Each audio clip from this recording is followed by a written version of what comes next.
La première chose que la femme fit après sa renaissance, ce fut d'abattre un marteau sur son mari, parce qu'elle voulait l'aider à grandir. En réalité, la femme était une experte en orthopédie. Dans sa vie précédente, son mari l'avait supplié de lui faire une opération d'allongement des jambes pour participer à une compétition de bodybuilding. Craignant les séquelles, elle avait refusé sans hésiter. Le jour du concours, malgré son visage séduisant, il fut éliminé à cause de sa taille. Plus tard, il découvrit que ce concours servait en fait à choisir un mari pour la fille d'un riche homme d'affaires. Le gagnant pouvait non seulement empocher un prix énorme, mais aussi entrer dans une famille richissime. Il lui en voulut profondément d'avoir gâché son entrée dans la haute société. Et pour se venger, il conduisit volontairement de manière dangereuse, causant l'accident qui tua la femme. Quand elle rouvrit les yeux, elle était revenue au jour où son mari lui demandait l'opération. Devant le mari anxieux, elle accepta cette fois sans hésiter. Lui, fou de joie, se jura qu'après avoir gagné le concours, il divorcerait immédiatement. Mais il ignorait la vérité. Celle qui choisissait un mari n'était pas la fille, mais la mère de 70 ans. Dans sa vie précédente, la femme avait découvert ce secret par hasard. C'est pourquoi elle avait refusé l'opération, ce qui ne l'avait pourtant pas protégée de sa vengeance.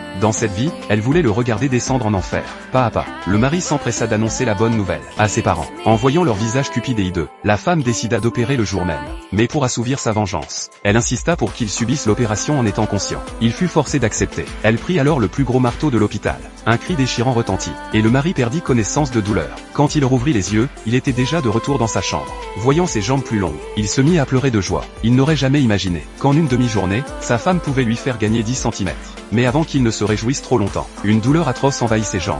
La femme expliqua qu'il aurait besoin d'un mois de récupération. Furieux, lui et ses parents l'accusèrent d'avoir fait l'exprès, car il devait participer au concours très bientôt. Elle proposa alors un fixateur externe, mais prévint des effets secondaires sévères. À chaque pas, une douleur insupportable. Alors qu'il hésitait, un appel de l'organisation du concours arriva, lui ordonnant de se présenter immédiatement, pour ne pas rater sa chance de devenir le gendre d'une famille richissime. Il ignora les mises en garde et fit poser le fixateur. Le concours avait déjà commencé. Au moment où l'animateur s'apprêtait à annoncer son forfait, il fit irruption dans la salle. Son allure impressionnante apparut aussitôt sur les écrans. L'animateur voulut l'éliminer pour retard. Mais la fille du riche homme d'affaires se leva brusquement. Pas besoin de continuer, le champion, c'est lui. Il remporta donc le titre. Après le concours, la jeune femme l'appela en coulisses, sans même lui laisser ouvrir la bouche. Il s'empressa de déclarer qu'il acceptait volontiers d'entrer dans leur famille. Surprise, elle répondit, très bien, dans 3 jours, le mariage aura lieu. 3 jours plus tard, la famille du mari arriva, vêtue de leurs plus beaux habits. Les invités leur jetèrent des regards pleins de pitié. Comment un homme pouvait-il accepter d'épouser une vieille femme, alors qu'il croyait son rêve enfin réalisé? Sa femme, celle qui s'était réincarnée, arriva soudain à la cérémonie. Sous ses incitations, les invités exigèrent que le mari aille chercher lui-même la mariée. Il dut donc se rendre à la loge, suivi de la foule. Dans la loge, la vieille dame attendait déjà. En apprenant que le mari venait en personne la chercher, elle félicita sa fille pour son efficacité. Le mari arriva enfin devant la porte. Au moment où il allait l'ouvrir, la femme réincarnée l'arrêta brusquement, lui conseillant de réfléchir encore. Persuadé qu'elle était simplement jalouse, il la repoussa et ouvrit la porte d'un geste sec.